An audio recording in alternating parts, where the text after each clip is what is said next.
A lonely cowboy bought a girl who couldn't hear. Her dad, who drank too much, sold her. Then the cowboy found out she had especially heard things. The late summer sun made the dirt hard and dry like old wood in the market town. Horse and cows made loud noises, and men talked loudly about prices with whiskey breath and old boots. The last animal sale of autumn was ending, but a crowd still stayed near Hapian Gate, where a brown horse stood shaking, its ribs showing under its skin, and its sides had dry blood stripes. Silas Carrion pulled his hat down because of the bright sun. Quiet as always. He was 35, a man shaped by land and quietness. He hardly ever came to town unless he needed supplies or horses. He'd had seen the horse earlier that morning and came back now as fewer people were bidding. His boot heels thudded against hard dirt as he got closer. That was when he saw her. A girl no older than 19 stood right behind the pen. Her hair stuck to her face, her dress torn at the bottom. Her bare feet were covered in dust. She did not talk, did not cry. Her eyes looked around without focusing, like she was following something no one else could see. Standing next to her was a man with a bottle in one hand and a rope in the other. The rope was tied not to an animal, but to Hurst. Got a quiet one here. The drunk yelled to no one in particular. Came from my first wife. I think she don't talk, don't hear either, but she cleans, cooks, don't talk back. Cheap a few, Menlord, a bit sadly. One spat on the ground. Silas turned away. He didn't want this. He had come for a horse, but then he felt it, not a voice, not a cry, just a quick look. The girl was watching him. No sadness on her face, no begging in her body, just a look that was clear and still, fixed on his face. And in that look was something he had seen in a long time, understanding, or maybe a reflection of his own aloneness. Thedrank stumbled closer. You got money? Want the horse? She comes with it. I am dragging her back. Not worth the dust on her toes. Silas stopped. The horse pawed at the ground, blowing foamy spit through its nose. The girl's eyes didn't move. Head turned back, looked the drunk in the eye. I'll take both. The laughter from the nearby men was quick and rude. You're buying animals or starting a family? Silas, one called out. Silas didn't answer. He counted coins into the man shanty. Enough for a horse, not enough for a person. The man pulled the rope toward him, but the girl moved back, stepping behind Silas without thinking. She's yours now, Thedrunk slurred. Don't say I didn't tell you, ain't worth feeding. Silas untied rope, tossed it back. He led the horse out of the pen, the girl walking behind with soft, careful steps. She held nothing but the thin scarf over her shoulders. When they reached his wagon, she stopped, waited, still quiet. He opened the back and showed her to climb in. She did, folding herself into the corner like someone used to bind Ginvable. As he climbed up to the driver's seat, he felt the smallest pull on his coat. He looked down. Her fingers, small and rough, had touched his sleeve just once. She didn't look at him now. Her eyes rested on the far-off hills. But in that single touch, he felt it. She hadn't thanked him, hadn't begged, but she had chosen in that moment to trust him.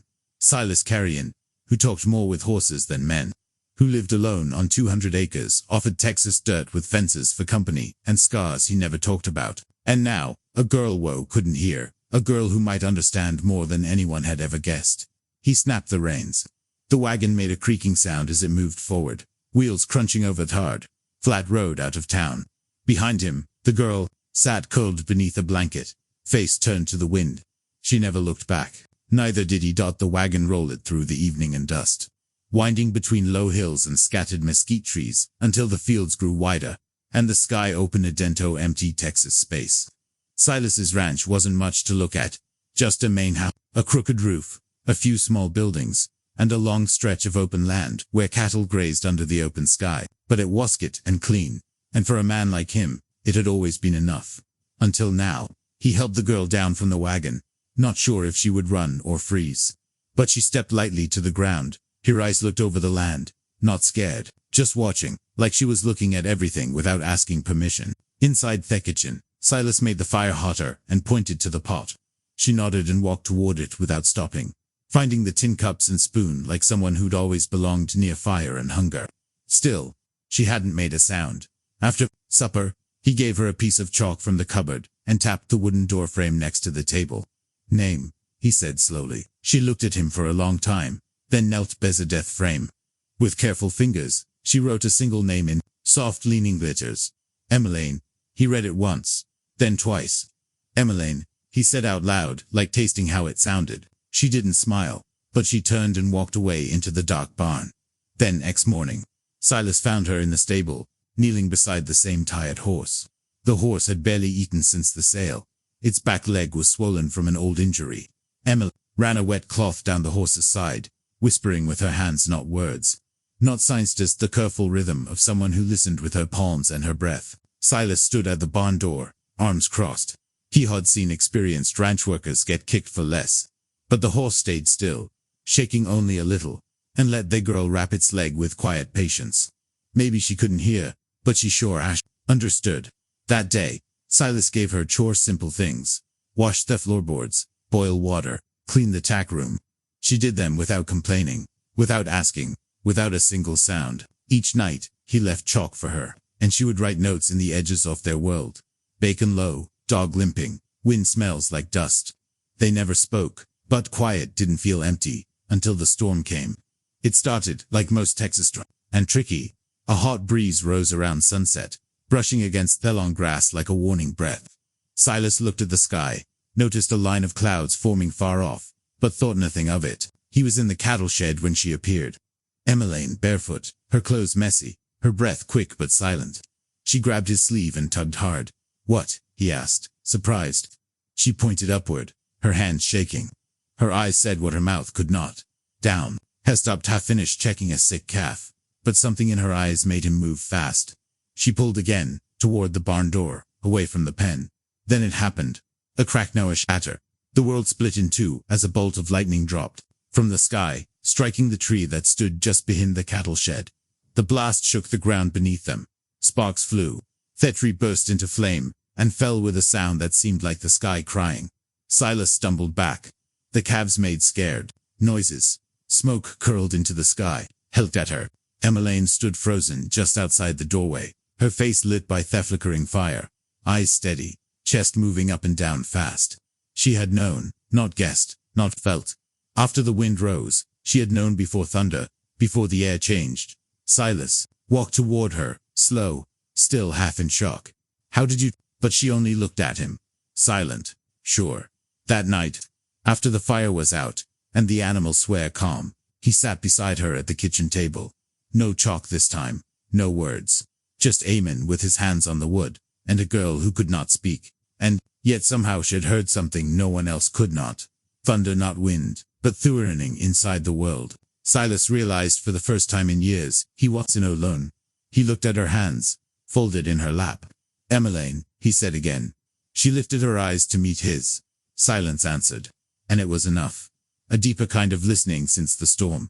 Silas had started to pay more attention, not with suspicion, but with the quiet curiosity of a man who had lived too long in silence, and now found himself staring at something he could not explain, and maybe did not want to. Emmeline never spoke. She never used sign language. She never wrote much more than her name. She had no books, no formal learning, no words. And yet there were days when it seemed like she understood more than anyone he had ever known. One morning, when the lead cow stood alone in the pasture, not eating, Silas thought it was just the cold. He made a note to watch her, but Emmeline, she moved without stopping. She brought straw to the birthing stall, drew water with mint leaves from the well, and stood beside the cow, stroking her belly in slow, gentle circles. By sunset, the cow was having her baby. She had known. Somehow she had known. Silas said nothing, but he watched her that night. He could not sleep the next day. He tried again. He came back from town with tense shoulders, the heavy weight of old memories on his back. The sheriff had spoken in half-truths and warnings about Clemson. The land whispers that his father had taken more than was rightfully his during the war bloodshed. Moving people, guilt. None of it was new, but it never stopped hurting. He did not speak a word of it to Emmeline. But when he sat on the front step, staring out into the fading evening, she came and stood beside him. She did not speak. She simply placed her hand on his shoulder, light as a breeze, steady as breath. After a long moment, Silas mumbled, "How did you know that I feel shame over this land? Shame about what my father did to keep it." Emmeline searched his vents slowly. She lifted her hand and placed it on his chest, right over his heart. After that, she turned and walked toward the old oak tree where his father's grave rested, silent under the Texas sky. She had never read the stone, never asked questions. And yet she knew dotted night. Silas tossed in bed, sweating through a dream of cannon fire and burned hills. His father's voice came through the smoke, rough, proud, shaking. I gave you the land, Silas, and I gave you the blood on it. Silas woke with a start, his breath loud in the quietness, and then he saw her. Emmeline sat in a chair by the fireplace. She had lit a single candle. In the flickering light, her side view looked carved from shadow on grace. On the table beside the candle was a blue handkerchief, faded, with handmade, laced from his mother's. Silas had not seen it in 10 years. It had been locked away in a cedar chest no one else touched. He sat up. How Emmeline didn't look at him. She rose without a sound and walked to the door. She didn't need to explain. He had heard something no one else could, not words, not memories, but pain, sadness, the quiet weight of guilt pressed between ribs. The aching sound of a man's heart breaking when he was too proud to let it be heard. And in her quiet, she answered. She heard, for the first time in Silas's life, he feared not for his land, nor his family's story, nor even his. He feared losing the one person who knew what he felt before he ever said a word. Whispers in healing. The first whisper came from the blacksmith's wife. She stares too long at the cattle, she said, folding breadcloths under the porch, her voice low but sharp as wire, like she knows which one will fall next. By the end of the week, it was the preacher's son, who added more fuel to the fire. She touched our goat, he told a circle of curious listeners, and 2 days later, it gave birth. Too early. That ain't natural.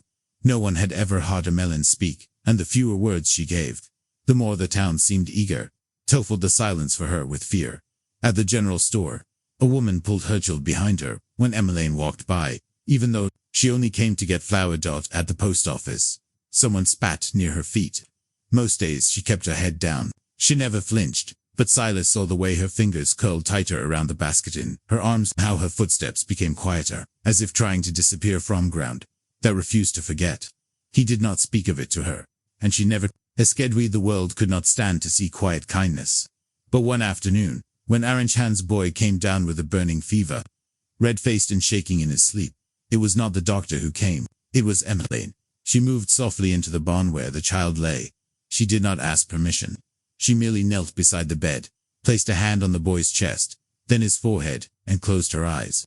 When she opened them again, she walked outside, cut 3 types of herbs from Silas's drying wall: lavender, feverfew, androbit, tobacco, and returned with a hot cloth. The boy drank the steeped leaves in silence. By sunrise, he was sitting up, hungry again. His mother held Emmeline's hand with trembling thanks.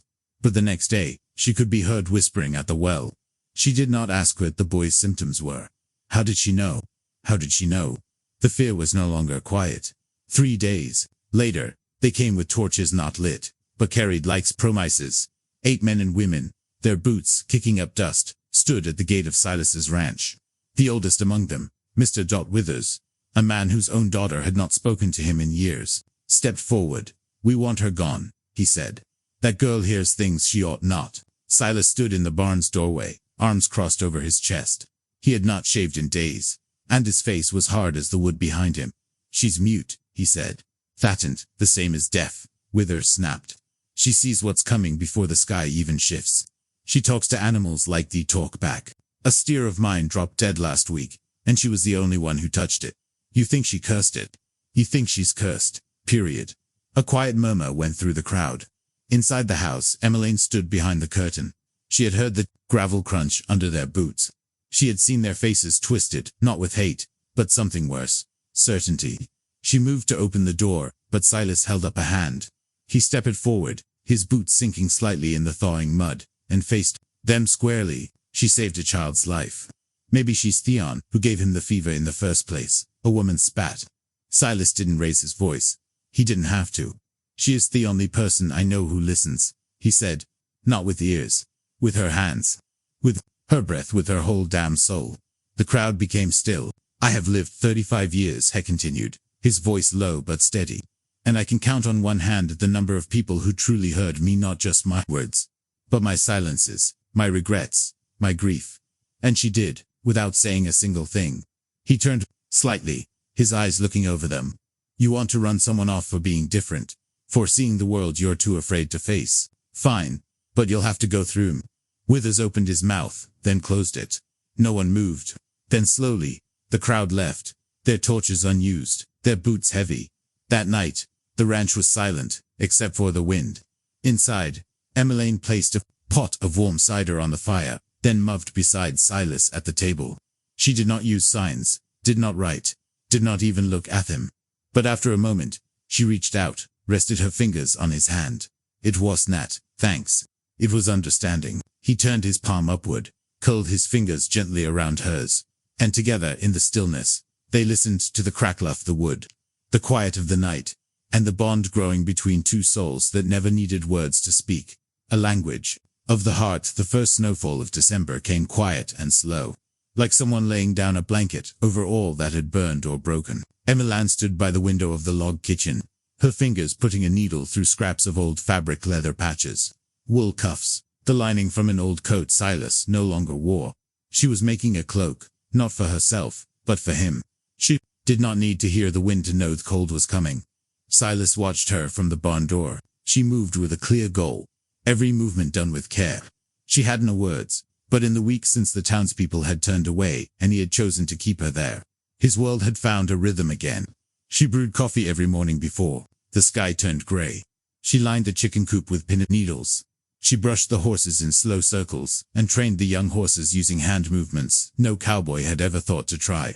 He had never seen animals respond that way to someone. She would stand still just long enough for a nervous young horse to inch closer. Then she'd raise a single hand, slow and open, and wait. And somehow, always, they listened. The silence around the ranch no longer felt like loneliness. It felt like listening. One late afternoon, Silas rode out toward Therridge, checking the fences before the storm they both knew was coming. The light had just begun to get dim when his horse got scared a loose rock, maybe, or a smell on the wind, and stood up on its back legs. He was round hard, landing shoulder first on the frozen ground. The breath rushed from his chest. For a moment, he could not feel anything but the strong pain where his arm hit a sticking out tree root. He stumbled to his feet, bleeding from the elbow. The sky was getting dark fast. He wrapped a cloth around the wound and tried to walk, but each step sent sharp pain through his ribs. When he stumbled into the yard, the last light had faded. Emmeline burst from the cabin before he could knock. She had felt it, or perhaps had just known one of those strange, amazing feelings of hers that no one could explain. She helped him inside, sat him down by the fireplace, and peeled the cloth from his wound with gentle fingers. Her brow creased as she worked. She brought water, cleaned the cut, and pressed a mash of yarrow and pine sap against it. He watched her. "You are," he whispered. She met his eyes. Then, without warning, she lifted his hand to her face, then pressed her lips, soft and warm, against the edge of the wound. Silas stopped moving. The fire crackled, and the room seemed to hold its breath. Emmeline did not speak. She did not smile, but something passed between them, like a door opening in the quiet. Later, as the storm rolled in and snow covered window panes, Silas sat across from her at the table.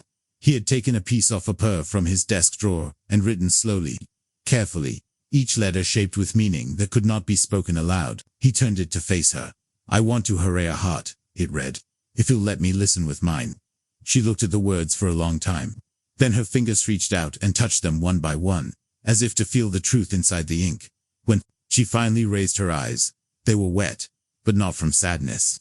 She reassured across the table and touched his chest. Just once. Just enough. And then for the first time since she had entered his life, she smiled. Not a polite smile.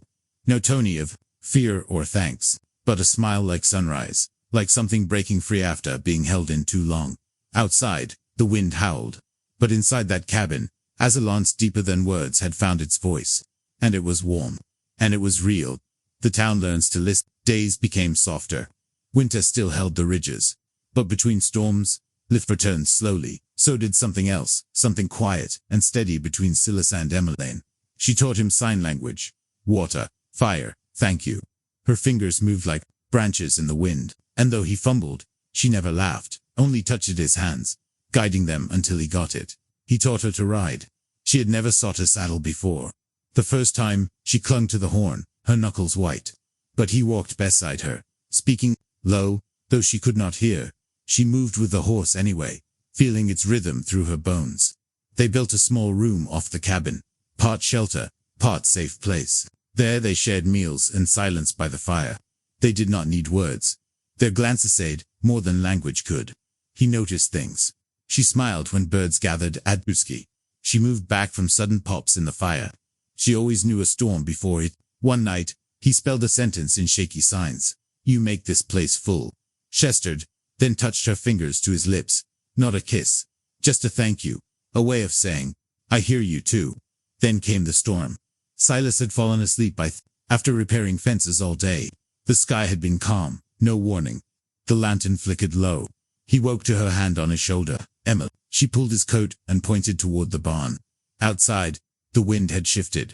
Clouds raced past the moon. The air felt wrong, full of electricity.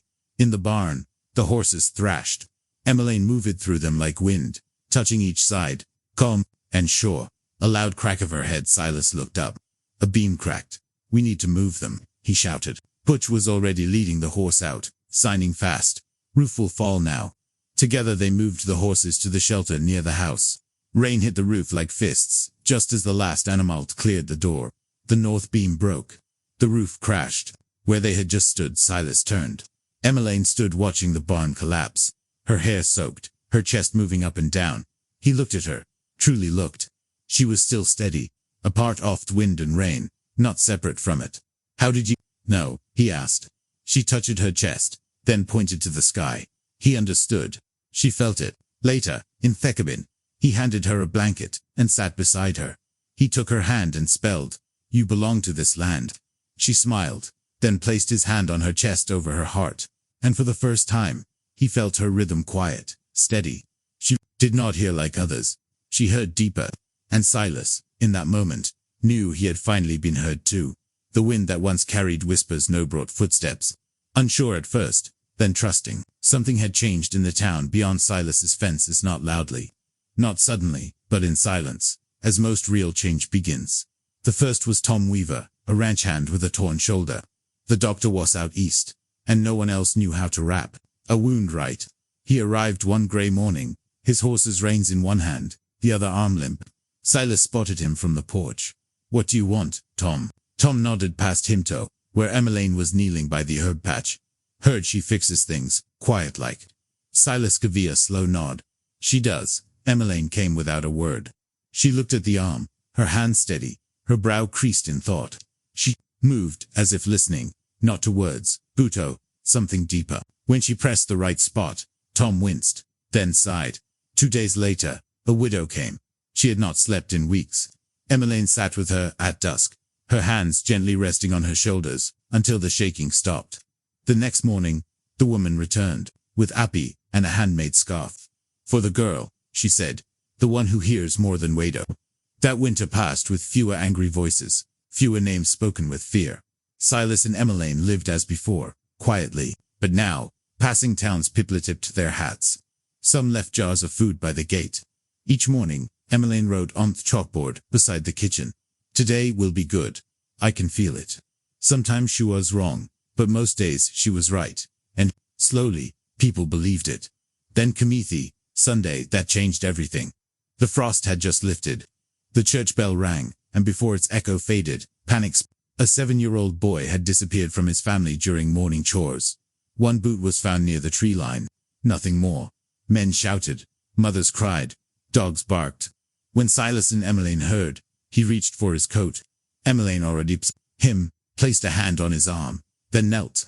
She pressed her hands to the earth palm's wrists, her whole forearm. Then she crawled forward, pausing, tracing subtle marks, a moved pebble, a broken twig. He stood and walked. He did not look back. But they followed Silas, then Tom, then others through thick bushes, up hills, down creek beds, until, in a cedar ring clearing, they saw him. The boy curled beneath a bent tree, his ankles swollen, his face streaked with dirt and tears. Emmeline ran. She knelt, checked his leg, brushed hair from his eyes. Then she looked up at Silas, not proud, not victorious, just relieved. When the boy was safe and the story retold, no one called her strange. They called her what she truly was. The girl who hears with her heart. Forever listening. The wind moved slow, brushing gently over the tall grass, like it remembered every name that had ever been whispered on this land. Years had passed. The ranch still stood, looking older and wiser. wrapped in the steady rhythm of a life not rushed.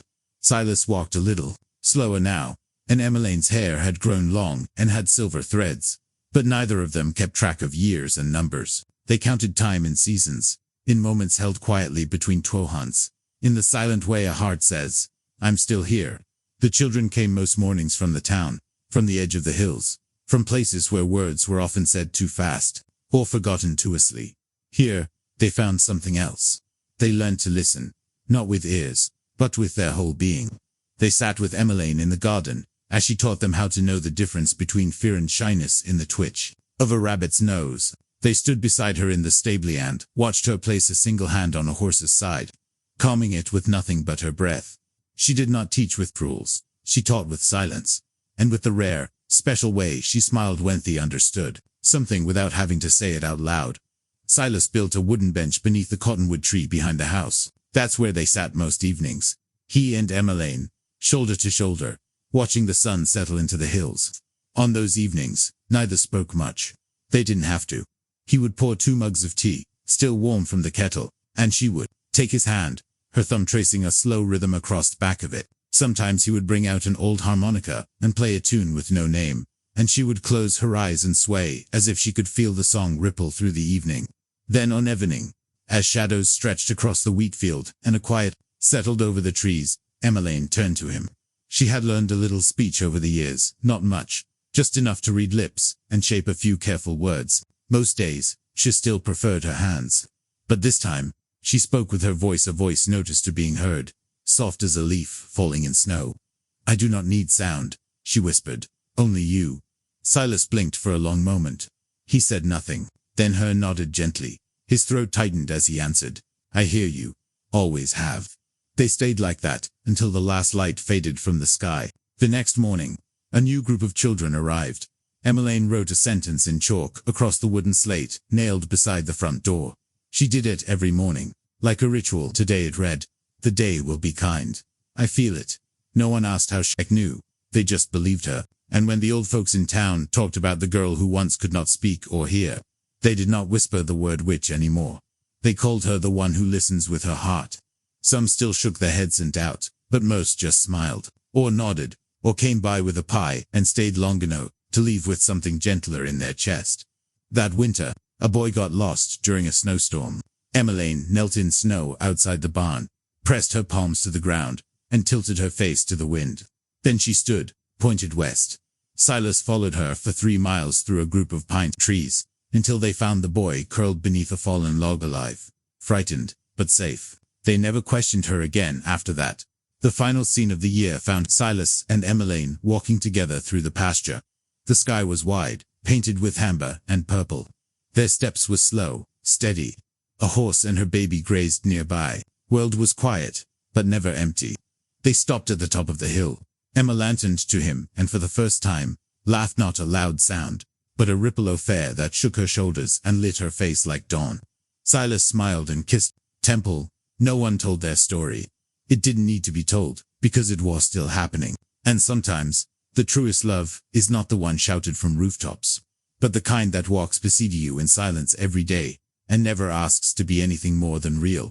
If your heart has ever paused for a look that understood without words, if you believe that love does not need a voice to be heard, only a soul brave enough to feel, then the story of Silas and Emmeline was meant for you. Out on the quiet plains of the American West, where wind and silence speak in the same language, a lonely cowboy and a girl the world called deaf discovered a language deeper than sound, a language of hands, of glances, of hearts that knew how to listen.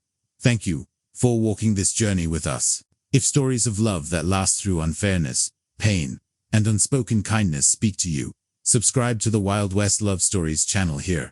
Love is not just told, it's remembered, it's found again, and it echoes long after the last word fades. We'll see you again in the next story. Until then, may your quiet moments be full, and may Simeon always hear the heart you carry.